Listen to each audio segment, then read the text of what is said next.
अंतर्राष्ट्रीय राजनीति में इस समय जबरदस्त टकराव देखने को मिल रहा है। एक तरफ अमेरिका के राष्ट्रपति डोनाल्ड ट्रंप, जो अपने बयानों से हमेशा सुर्खियों में रहते हैं, और दूसरी तरफ इटली की प्रधानमंत्री जॉर्जिया मेलोनी, जो अब खुलकर ट्रंप के सामने आ गई हैं।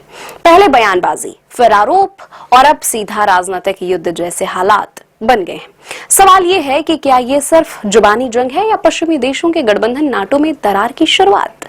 पूरा विवाद तब शुरू हुआ जब डोनाल्ड ट्रंप ने social media platform truth social पर एक तीखा बयान दिया। ट्रंप ने कहा कि नाटो पर अरबों डॉलर खर्च करने के बावजूद इटली और पीएम मेलोनी ईरान जैसे गंभीर मुद्दों पर अमेरिका के साथ खड़े होने को तैयार नहीं हैं। उन्होंने यह भी कहा कि दशकों से हम उनकी रक्षा करते आए हैं, लेकिन जब हमारी सुरक्षा की बात आती है तो वे हमारे साथ नहीं होती हैं। ये अच्छी बात नहीं है। इस बयान के बाद अंतर्राष्ट्रीय राजनीति में हलचल मच गई है, लेकिन मामला यही नहीं रुका। ट्रंप ने आगे दावा किया कि हाल ही में हुए G7 शिखर सम्मेलन में जॉर्जिया मेलोनी ने उनके साथ फोटो खिंचवाने के लिए मिन्नतें की थी। इस बयान ने विवाद को और भड़का दिया और इटली में राजनीतिक तूफान खड़ा कर दिया। जॉर्जिया मेलोनी ने भी चुप रहने से इनकार कर दिया। उन्होंने ट्रंप के बयान को पूरी तरह काल्पनिक और असत्य बताया। मेलोनी ने साफ कहा, मैं और इटली कभी किसी के आगे झुकते नहीं।